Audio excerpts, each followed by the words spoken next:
नमस्कार, बहुत बहुत स्वागत है न्यूज 21 में। आप सबका मैं हूं आपके साथ ऋतिका पांडे। बिहार विधानसभा चुनाव को लेकर सियासी घमासान तेज हो गया है। एक और इंडिया गठबंधन जनता को रोजगार, गरीबी उन्मूलन और महिलाओं की सुरक्षा जैसे मुद्दों पर भरोसा दिला रहा है, तो दूसरी ओर एनडीए सुशासन का दावा कर रहा है। कांग्रेस के पूर्व विधायक भगवती प्रसाद चौधरी से इन्हीं मुद्दों पर संवाददाता एसएन यादव ने विशेष और खास बातचीत की है। आइए आपको भी सुनाते हैं क्या कुछ कहा है उन्होंने बातचीत में। इस समय हम आपको बता दें, जैसे जैसे बिहार के चुनाव की तारीखें नजदीक होती जा रही हैं, पक्ष और विपक्ष के विवादित बयान की झड़ी लगती जा रही है। मध्य प्रदेश सरकार के कैबिनेट मंत्री कैलाश विजयवर्गीय ने राहुल गांधी और प्रियंका गांधी के भाई बहन के प्रेम के इजहार के लेकर एक विवादित बयान दिया है।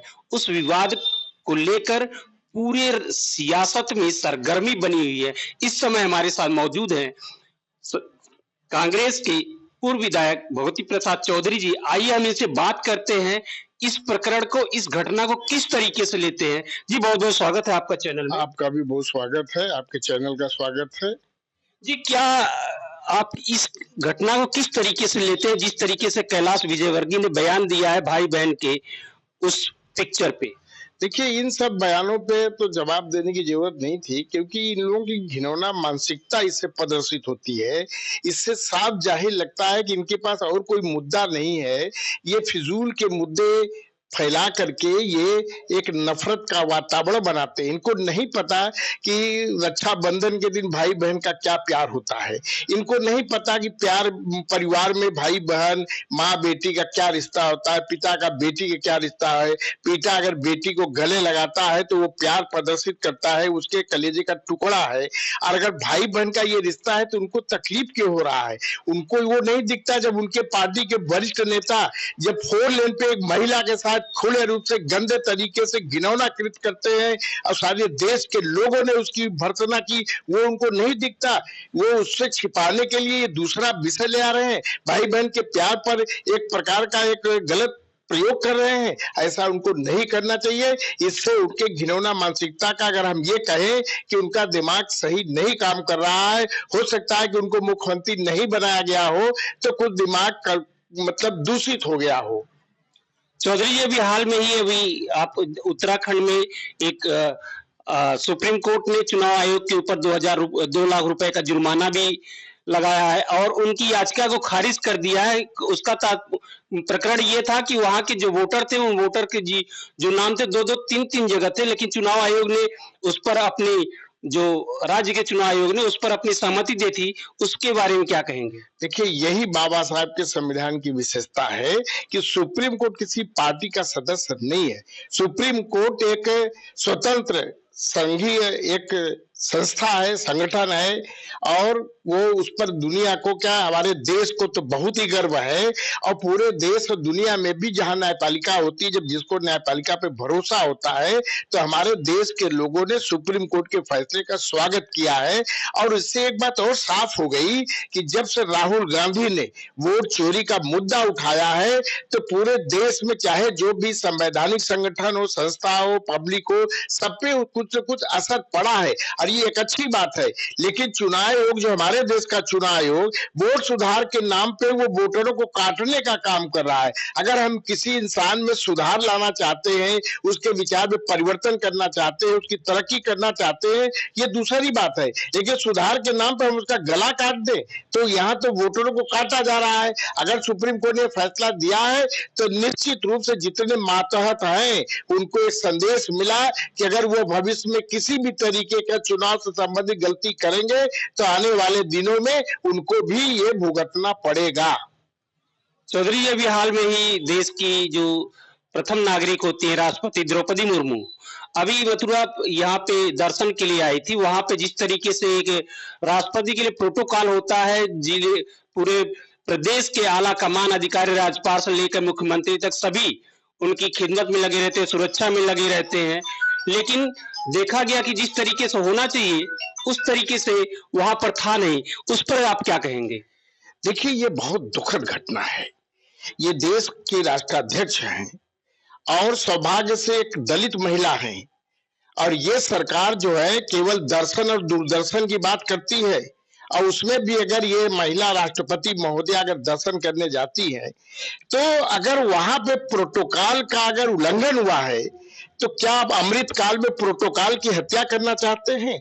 ये भारत के गृह मंत्री को नहीं दिख रहा है, भारत के प्रधानमंत्री को नहीं दिख रहा है कि एक राष्ट्राध्यक्ष का किस तरीके से अपमान हो रहा है? न वहां पे मुख्यमंत्री है, न गवर्नर है, और ये जबकि उनका हक है वो जहां भी देश में जाए।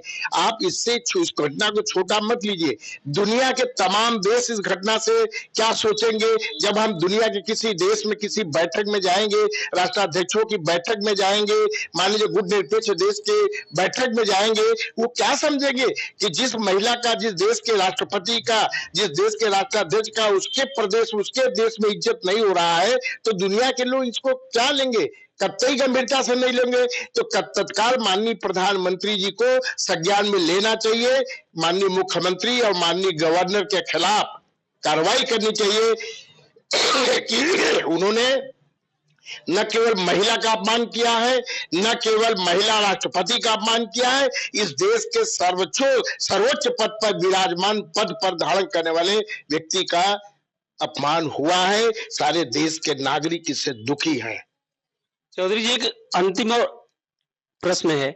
बिहार में अभी चुनाव घोषित नहीं हुआ, लेकिन जो चुनावी युद्ध शुरू हो गया, उसी दौरान प्रधानमंत्री नरेंद्र मोदी बिहार जाकर बिहार में 75 लाख महिलाओं को 10,000 रुपए उनके खाते में डालकर महिला अभियान, महिला गारंटी योजना के थ्रू डाला है। उस पर आप क्या कहेंगे? देखिए, इन लोगों की बात का कोई डर नहीं। कल चुनाव बीत जाएगा, कहेंगे ये जुमला था, और इससे पहले कहेंगे, जब दूसरे लोग कुछ करते हैं तो कहते हैं रेवड़िया बांटी जा रही है, रेवड़िया बांटी जा रही है।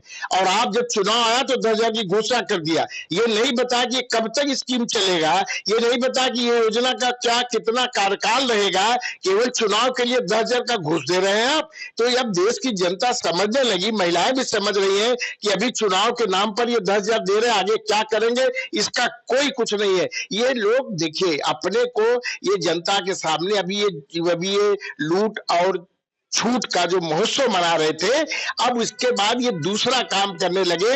इनको तो कोई, हमारे उत्तर प्रदेश के मुख्यमंत्री जी भी घूम रहे हैं, छूट का बड़ा ढिढोरा पीट रहे हैं। उनको समय नहीं था कि हम राष्ट्रपति के जाके सम्मान करें, राष्ट्रपति को रिसीव करें। ये कौन करेगा? ये गवर्नर को भी सोचना चाहिए, और उन अधिकारियों को भी सोचना चाहिए जो अधिकारी मातहत है, जिनका फर्ज बनता है कि ये मुख्यमंत्री और महामहिम गवर्नर को अवगत कराए कि राष्ट्राध्यक्ष आ रही है और वहां जाइए, वहां ड्यूटी करिए। ये करना चाहिए था।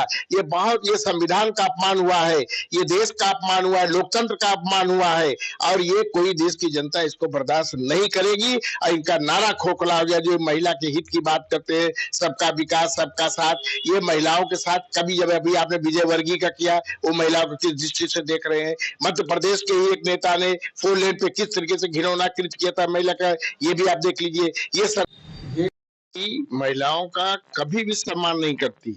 अगर महिलाओं का सम्मान करती तो आरएसएस का प्रमुख कभी महिला को भी बनाए होते, तो एक मैसेज जाता है कि वाकई में ये महिला की बात करते हैं।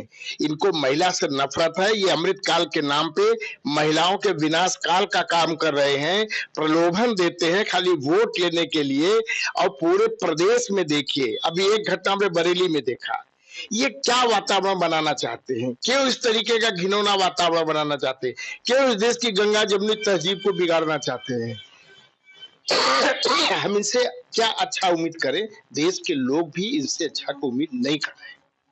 शुक्रिया हमसे बात करने के लिए। तो आपने सुना, हमारे साथ मौजूद थे कांग्रेस के पूर्व विधायक भगवती प्रसाद चौधरी, जिन्होंने बड़े ही बेबाकी से प्रश्नों का जवाब दिया और सीधा बताया कि किस तरीके से प्रधानमंत्री के द्वारा बिहार में रेवड़ियां बांटी जा रही है और ये जुमला कब तक चलेगा ये भी नहीं पता।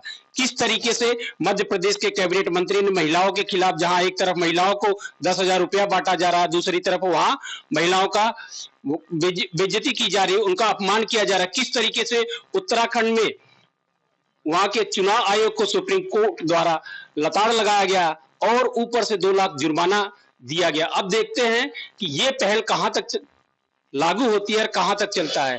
इस तरीके से बने रहे न्यूज़ 21 के साथ।